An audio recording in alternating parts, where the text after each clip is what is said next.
Was there anything on this list of monsters that's immune to fire? Order That'd be unfortunate. And voila! Everybody stand back! Laid bare.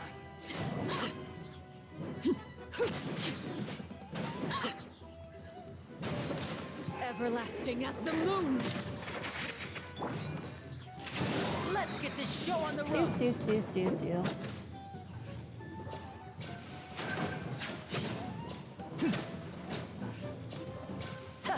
Time to shoot stuff. What is... I will have order. Gather. My score is so bad. Teamwork is dreamwork!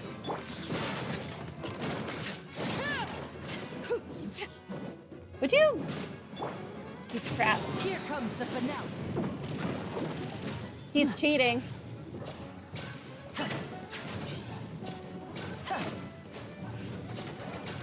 Bro is cheating.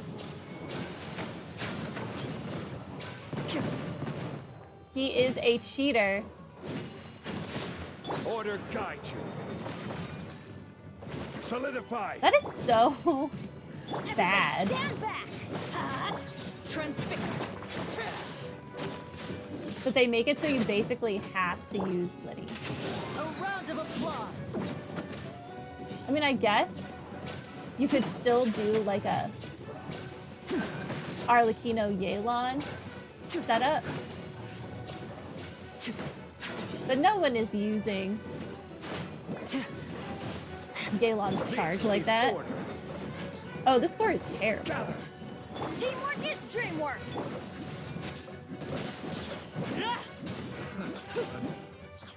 This score is abysmal.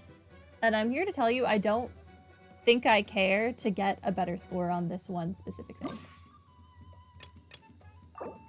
That level with the thing flying up into the air like that annoyed me so much. I mean, I guess... Let's try it one more time. We'll run it back with the same team. And instead, I'll not even bother with Arlecchino. I'll just do a setup. Order guide you. Solidify. Everybody stand back! And then get Liddy going.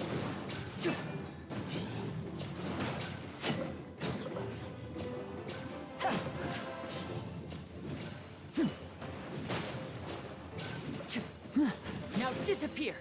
Okay, get back here. Overruled! Okay, I got rid of some of the flying things. This is where you fall. Here comes the finale. I thought Liddy's skill recharged faster than that. I guess I was wrong.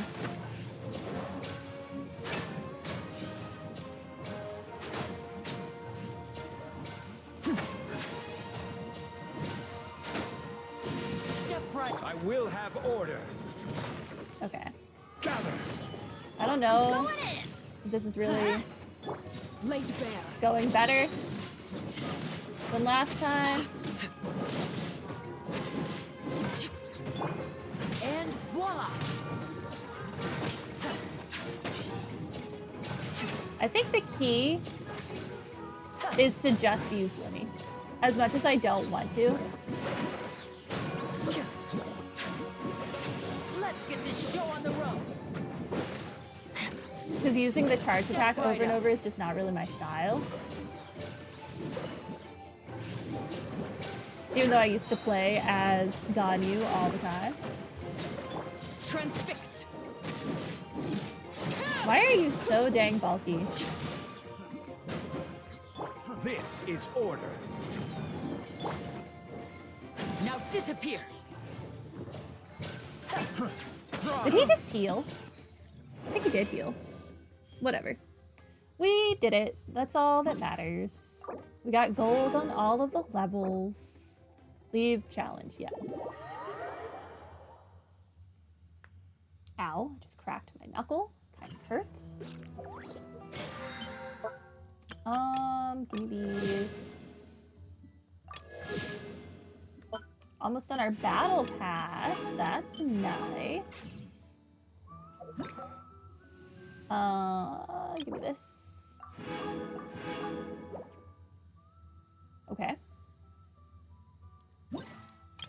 I want to do the story now. Okay, yeah. Let's go do the next, like, story beat. Vision of Ashen Desolation. Okay. Where is that? Hello? Where am I going? Oh, wait until the next day, 7 to 11. Reading is fundamental. In case you were curious.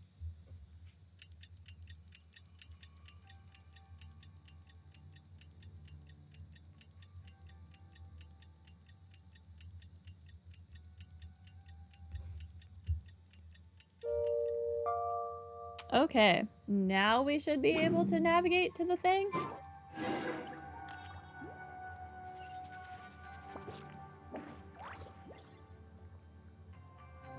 Okay. Back to the cave. Can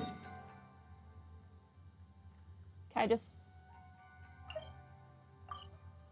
Thank you for letting me teleport to the quest icons. They knew no one would want to deal with that crap. Hey.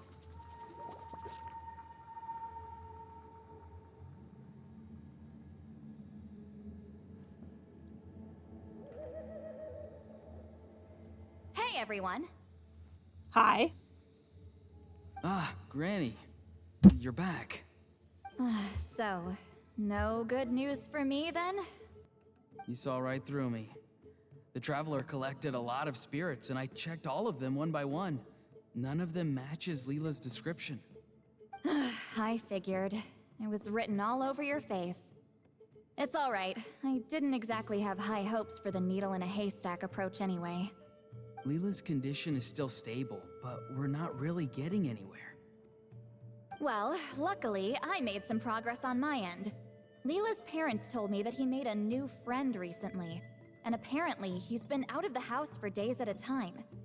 On one occasion, they secretly followed him and saw him and his friend tinkering around with something at a camp.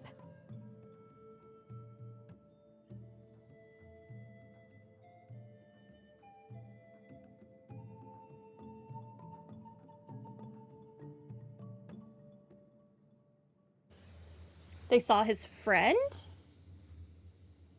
Yeah, some guy who goes by the name Kokuchu, dressed in what looked like Inazuman attire. Is this What really all I looked need, like Mr. Kokachu? fake friend. Based on my studies of the ancient texts, hypersensitivity is usually treated with desensitization therapy. So, I figure there's no reason it shouldn't work in reverse. This guy again? The Abyss Herald again? He's still here? He didn't learn his lesson from Kahula How? I will admit, I kind of love that this dude just keeps popping up throughout the story now. Now, for a poor chap like yourself with no sensitivity to spirits whatsoever, you'll have to completely immerse yourself in spiritually rich substances for this to be effective. I'm electing to name this approach hypersensitization therapy. Is it risky? You're the spirit duffer, not me. I'm sure you're more clued up than I am on the potential consequences of brute force clairvoyance. Ultimately, it's your decision. All right, but I do have one last question. What's in this for you? He likes to sow chaos. That's what's in it for him. And also, saying it's up to you is code for, my guy, you are so gonna die. People like me obviously don't have much clout in this tribe, so it's not like I can offer you much in return. You think I'm looking for a reward? Oh, my good sir, take a look at my face. Isn't the answer written here clear as day? What? What's written there? Just a friendly guy who's happy to help. What? So some random guy from Inazuma just felt like helping Leela cure his spirit deaferness? Hypersensitization therapy, huh? What a novel idea. Could that really work? Not on Leela by the looks of things. It's anything but novel. Our tribe used to offer it as a treatment once upon a time.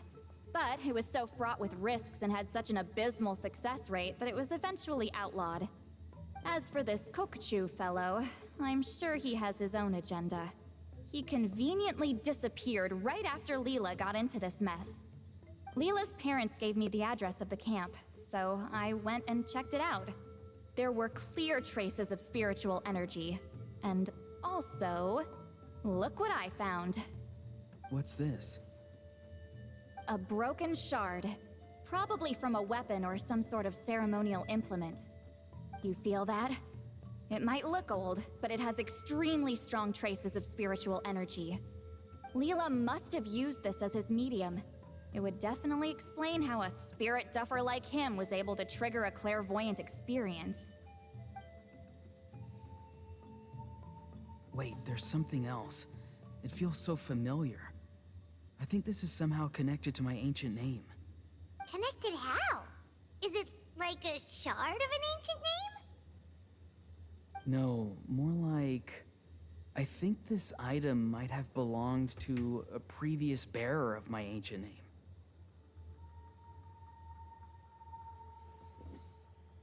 Perhaps it was Sanhaj. Okay, that's it. Granny's getting itchy clairvoyance fingers. I'm going to try using this shard as a medium.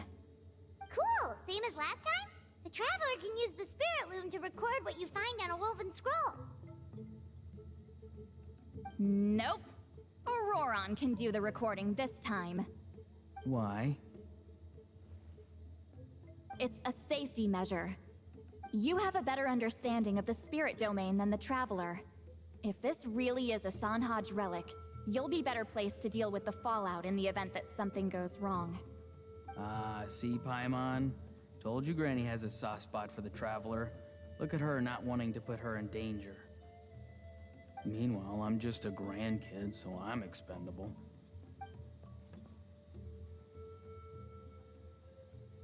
Hey, what are you blabbing on about? Sorry, Granny. I'm ready now. Then let us begin.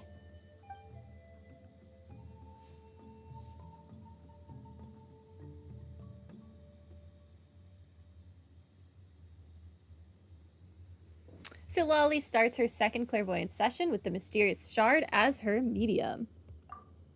Auroron follows her lead, using the spirit loom to record the images she sees on a woven scroll. Soon, an image appears. Alright, what's on the scroll this time? Looks like a broken bow covered in flames. I mean, is it covered in flames? I feel like that's a bit of an overstatement. Sure, there are flames there, barely, but I wouldn't say it's covered in them. Hey, don't you think one of the pieces looks just like this shard? Sure. You're right! It seems to be from the body of the bow. I saw a bow just like this in one of Granny's scrolls. Yeah, I think it was like the Yes. first one. It's the weapon Sanhaj used in the Battle of the Mare Javari. I guess that proves it. This shard is a bona fide Sanhaj relic. Good old Sanhaj. The relic's spiritual energy was fluctuating very strongly, but I wasn't in any danger at all. The Traveler probably would have been fine as well. Now that's a true hero, huh? Generations later and the stuff he used to own is helping to treat spirit duffers. I still think there's more to this story, though. Kokuchu must have had his own motives beyond just treating Leela's condition. Yeah, he definitely had his own motives. Well, okay, we saw the full bow just now, right? Maybe he wanted to see it too, so he could track down the other pieces. I don't know if he'd have anything to gain by doing that. Even if they're Sanhaj relics, I still doubt he'd have much use for a broken bow. You never know what an Abyss Herald will have use for. Also, why use a spirit duffer in that case? You're basically setting yourself up for failure. Huh? Layla's body is responding! Let me take a look. I can sense a spirit being drawn to the relic. Looks like Granny's plan is working. Leela's spirit is being drawn to the bait. In that case, let me try again. This time using both Leela's body and the shard as mediums. You can do it, Granny. I'm ready to go too. You can do it, Granny. Actually, can I control the spirit loom this time? You got the itch too, huh? Plus, Aurora went last time. It's only fair to take it in turns. Fine by me. We know it's safe now, so you shouldn't have any problems.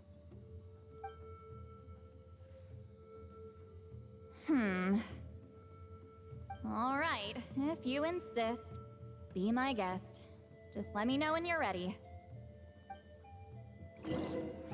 What am I doing now? Use the spirit loom to weave. I'm ready. You ready? Yes. All right, here goes.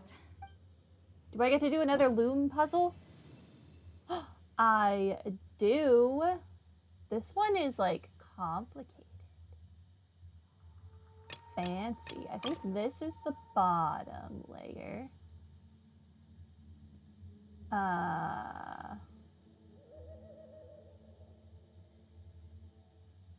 Sure.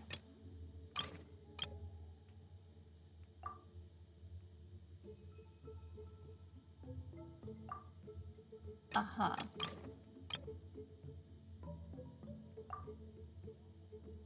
Okay. I'm just gonna assume I'm like doing this correctly. Yeah. Did it. Unknown place. Another image has appeared. This one is a map. A map? Of where? I don't know. I'm not from here. You are. Could it You be figure it out. the Mare Javari? I want to go. The Mare Javari? The place where there's no wind. The Mare Javari was reduced to a desolate wasteland after that big battle. Or rather, it became known as the Mare Javari after what happened there. The ashes of the monsters and warriors who fought there covered the entire battlefield. Sometimes, bone-chilling cries would be heard from the depths. Other times, the whole region would become engulfed in towering flames, drowning out the cries. So, I'm pretty sure the Mare Javari is actually part of Natlan, which is confusing to me because I thought, I mean like 4 years ago when this game started, I thought that the Mare Javari was a part of Mondstadt because the Grand Master took all of the troops there to investigate or whatever, which, why would they do that if it wasn't part of Mondstadt? And if they are helping to investigate the Mare Javari, that would imply that Mondstadt is allied with Natlan, and why the heck hasn't Mondstadt been like helping out with Natlan's abyss problem? There's just a lot of questions that keep building up, you know? And then why is it called like the Windless Place? I'm pretty sure that's what Venti called it. What does Venti have to do with the Mare Javari? I just want to know. Just give me the Mare Javari, give me the Grand Master, give me some part of Mondstadt. End rant. That place is full of untold dangers and mysteries. Over the centuries, the finest adventurers have tried to prove themselves by venturing in. Sadly, most ended up perishing there. That lasted up until around 20 or 30 years ago, when strange things started happening. People started speaking of an enormous dark creature the size of a mountain, roaming around inside the Mare Javari. And then, shortly after that, the whole region just completely disappeared. Nobody knows how, but that infamously ominous place just vanished from the face of the world.